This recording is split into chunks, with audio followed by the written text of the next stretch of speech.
my great studies. Oh, the recording ran.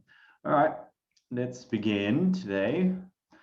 All right, so briefly, I'll be just not really talking about us in this section. We talk about sort of updates and what's new in Australia right now in terms of for the student migration. Obviously, for those who did not know, today Adelaide has announced they have federal government approval for the COVID-19 student facility, so they will be accepting students to come back pretty soon. New South Wales already got their sort of approval last week, and the plan should come in place by the end of the month. All right. So updates for students. Obviously, the federal budget was a big thing last month. Obviously, they announced within the federal budget that the plans are in place now to bring back students. This is inclusive of plans from the federal government and state government and schools. One thing we all have to bear in mind is that the schools and states have to bear the cost of students returning back to Australia, meaning that, you know, they have to obviously sort out the quarantine facilities, they have to sort out and make sure everything's in place, the security and whatnot. And the federal government just sits there and sort of just takes credit for it fundamentally. Okay. So the second part of the thing is that obviously these plans have to have no cost towards Australia. New South Wales has announced a pilot program to bring back 250 students as of July. So obviously it'll be 250 students per week. They'll be staying at a student housing facility called The Block.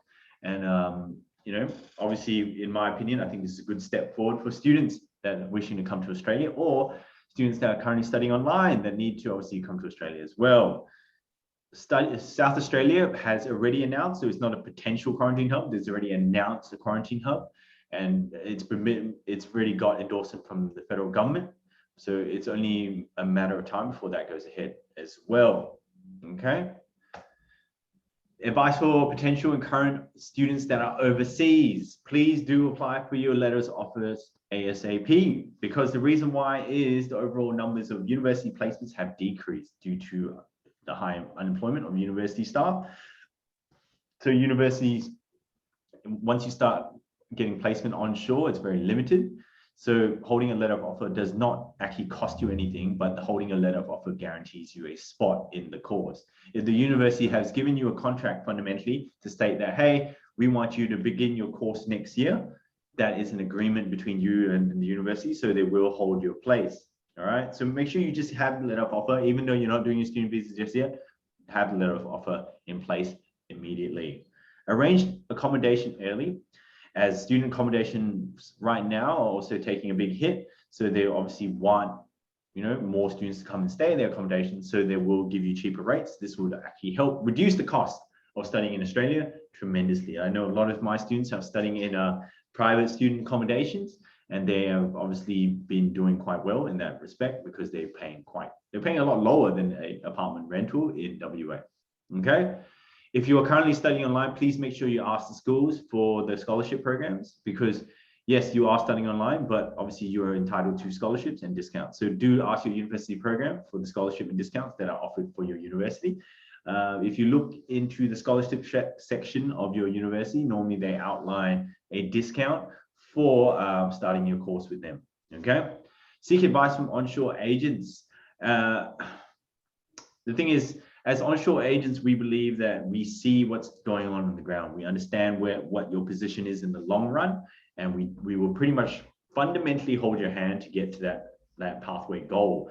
Offshore agents have a tendency not to do that, because for them, they want to enroll you into the course and you become a number to them. So for us, you're not just a number. All right. We feel the pain, the same pain you feel as well. Yes, during the COVID-19 pandemic, as working in the migration and education industry, we feel exactly the same pain that you guys feel. You guys obviously, as international students, want to come back to Australia to study, and we want you guys to come back to study as well. There is no gain for us, obviously, in keeping you guys out. So really, we want you guys to return as soon as possible. All right, so studying online and onshore and regional, there's a lot of benefits to it. The benefit in Western Australia is that there are 126 occupations in our state that for the graduates to get permanent residency, and a group of a university to match that. So although studying in Melbourne may look awesome to study in, right? But to achieve permanent residency upon graduation is a rare, very rare option. So if you're currently studying in Melbourne, your first year of uni, and migration is your goal, please start thinking about moving to sort of somewhere regional or in Perth, Western Australia. You get the same level of education, yes, and within the group of 8 as well. Okay. All right, general housekeeping. We advise all students and migrants to always seek professional advice. Onshore migration agents, offshore migration agents, and education agents will not facilitate your settlement in Australia. Tendency being onshore right now, what we tend to do for a lot of our clients is advise them obviously where to go get their bank accounts, where to get their tax file numbers, who to speak to in regards to if they're going through some housing problems, if they're looking for a job, we'll obviously point them in the right direction. We believe that is the goal of our business, and that should be the goal of the migration and education industry, while offshore agents have a tendency just to place you in your programs and not advise you any further. Choose your study options wisely, as migration options are limited, and also understand career outcomes before course selection. So if your goal is migration, please choose courses and things that lead to migration. Or if your goal is career, please choose things that lead to a better career, in your opinion. So don't be skewed, don't come to Australia and want to get migration, but then choose to study something like commerce, for example, because really the only commerce subject that does get you there is probably something like accounting. Okay, we're going to talk about cost comparisons. The reason why we like to promote obviously studying in Perth, Western Australia is, one, the average rental price is lower than over East. The average general cost of an English course is lower. The average cost of hospitality programs, which a lot of our students wish to do, is also lower. The average course of a group of 8 level university is about $20,000 less than in Sydney. All right. We understand that a lot of people are like, oh yes, but my parents do pay for the course and whatnot, and I want to go to Sydney and I want to enjoy my life there, or University of Melbourne. But trust me, I have had probably about hundreds of students call me in the last probably year about that are currently studying in Melbourne and Sydney that are going, how do I get my PR? What I want to get my PR over here, and then we obviously have to get our migration agents to inform them that, hey, right now for graduates in your state, there is no direct pathway for you, and a lot of them are very much disappointed. So why not just save $20,000, come to WA and obviously study here, and also try to get a PR from the graduate stream that we have over here. All right. The cost of living, generally speaking, is slightly higher than Melbourne, but that does not include obviously your city rental prices as well, and definitely lower than Melbourne as well. All right. All right, now we've got to talk about the overall programs, right? Because cost of course, right? This is a cost between the universities that are currently in Western Australia and the universities that are in Melbourne, okay? You look at Melbourne U, you're studying a commerce degree, you're expected to pay about $40,000, while University of Western Australia, you're paying about $37,000, which means, generally speaking, in a 4-year course, you'll be saving quite a fair bit of money, all right? Monash, Melbourne, very popular university as well, 43,400. RMIT is quite cheap, obviously based on its ranking. Obviously, it will sit in that price range. Okay, Victoria University would be the cheapest program you can do it in Melbourne, whilst the University of I think Southern Cross Perth is the lowest commerce program you can get over here. Okay. In regards to STEM, very much so, a lot of the unis are about the same. Monash being the most expensive. I think Monash spends quite a fair bit of money on research. That's how they're pretty much the only private university in sort of the non-state university that's within the group of 8 as well. All right. If we look at the rankings overall, both states generally have universities that are below the top 100, that are within the top 100. Monash and I think Monash is in actually 92. I believe Monash is in the 70s. So I'll change that as well. But I know University of Melbourne's 41. So obviously, yes, University of Melbourne ranks higher, but obviously you'll be paying for a higher business course as well. A lot of people don't also have a misconception about university rankings. University rankings skew very little on the graduates, but more so on postgraduates and research. So understanding that your school takes part in a lot of research will then increase your rankings in the university. All right. Graduate benefits. So first of all, let's talk about the graduate visa. If you were to complete a degree in Melbourne, you would achieve a 2-year graduate visa as per normal. But because Melbourne is not in a regional state, you do not get the 1-year extension. All right. Sydney, you complete it, you have a 2-year graduate visa, but you will not as well get the 1-year extension. While in Perth, because Perth is considered a category 2 regional city, right? If you complete your 2-year, if you complete your degree and you do your 2-year graduate visa, you will get a 1-year extension, meaning 3 years in Australia. People don't understand what that extra year actually means for them. A lot of people think like, oh, it's just another year. But if you actually go into what the visa options go through it, is that a lot of actual visas require 3 years work experience, and some of them obviously require 2. Will you be able to achieve 2 years work experience in that field after your graduation? Very highly unlikely. Obviously, you're going to spend about 6 months trying to find a job. So let's say you get 1.5 years work, you still won't qualify for a work visa. Having a 3-year buffer will definitely give you access to every visa, work visa option, especially in regional visa options such as the 491 and 494. Okay. All right. Then we look at this, right? Because obviously, as a graduate, you're looking for a job. We like to talk about unemployment rate, and we also talk about GDP per capita. All right. Unemployment rate in Perth right now is 4.8. While Melbourne is 6.1 and Sydney is 5.4. Melbourne's obviously higher due to the fact that one is that obviously COVID lockdowns have obviously caused Melbourne employment to take a big hit. A lot of people are unemployed, people are scared to hire new staff. Same thing in Sydney as well. A lot of people sit in that position.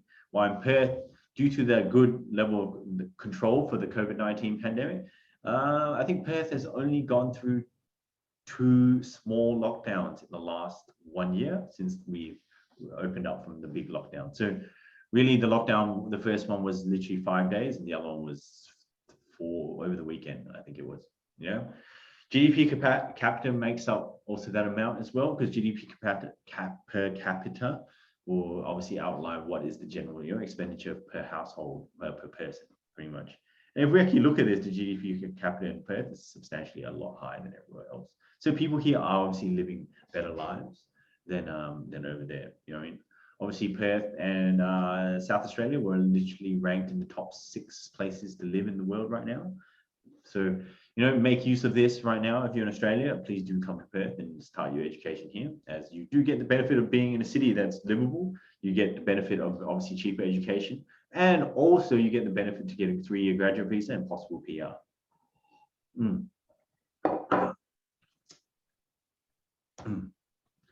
Right. Last of all, we're going to talk about the migration benefits from utilizing study in Perth, Western Australia. You get access to the 494 and the 491 in Perth, and you don't in Melbourne and Sydney. You get access to 5 points for a regional points test. For your points test, you get 5 additional points, where you don't in Melbourne and Sydney. Your graduate visa is 3 years, even for higher education, while Melbourne and Sydney is still remaining at 2. Perth currently has 126, sorry, I'll change that, 36 to 26 occupations on the list. It actually possibly could be 36 because of the normal 190 occupations. While Melbourne has a no clear definition, they outline priority sectors, which priority sectors are currently changing every few months. I think hospitality was just brought into the critical sector, not the priority sector. Sydney has no graduate stream at all right? Regional and Dharma, my designated area migration benefits come from Perth because we're in a regional state, while Melbourne and Sydney don't have that option as well. So why are you limiting your migration options if you by going to Melbourne and Sydney? Yes, because you want to be in that big city and stuff like that. Traditionally, I would fly to Melbourne every 3 weeks, obviously to visit my friends and obviously my family as well. So please, in the end of the day, like, it's really not that far. You can go there at any time you want. The whole concept of living in Perth is to get your PR. Once you get your PR, you can move over. All right. So the whole goal is study here first, get your PR, then possibly move down to Melbourne after. All right. Okay. There's general student enrollment guide. All right. We'll always have to go through this every single time. Student enrollment guides, education services. It's called ASOS. Student framework has set out standards for schools to process enrollment and the agents to understand these guidelines for student visa processing by the Department of Immigration. I like to disclose this to my clients because a lot of people think, oh yeah, I just enroll in a school and I should be fine. No, that's not always the case. All right. Schools will generally have to assess your genuine temporary entrance. This requirement incorporates things like your financials, why you would return back to the country of origin, how much money you have in your bank accounts, what's your current education level, how old you are. All these things are put within a risk matrix and come out with a nice little number. 1, 2, and 3, and then decided exactly what documents they want you to provide to immigration. All right. You would then enroll into a course. They will assess these documents and possibly give you the best pathway based on your risk level. Okay. You receive a letter of offer, which and when you have to organize your overseas health cover. All right. The overseas health cover, by the way, has to be paid off in full. It's about $500 to $600 a year, and then it'll go off in there. You will generally, to get a letter of offer to turned into a COE, what you need to do is obviously make a first installment payment. Schools are quite flexible about this at this point in time. And after doing that, you'll get your COE. And from the COE is when you lodge your student visa by providing everything you give into the school to the Department of Immigration. All right. It's my job, and it's also the job of my team, to actually go through these documents with you and go through these GT assessments with you to actually get you into the school you want to go to. Okay. So please do begin, obviously, by like sending us all your documentation if you do want to enroll into a school. It really isn't as hard as it seems, but generally speaking, if you don't meet the requirements, the school might reject you. It's fundamentally like an entrance letter. Okay. All right.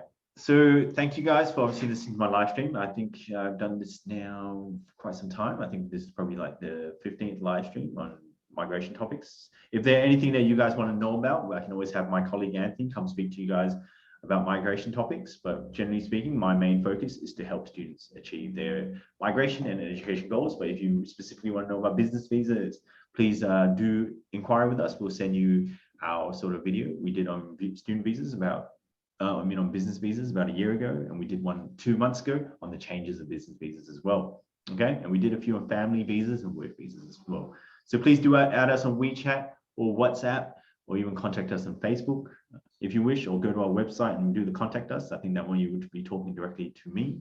All right, and then from there we will obviously help you out in anything that you need. All right. So thank you guys for listening to my live stream, and I hope you guys have a wonderful Friday. All right.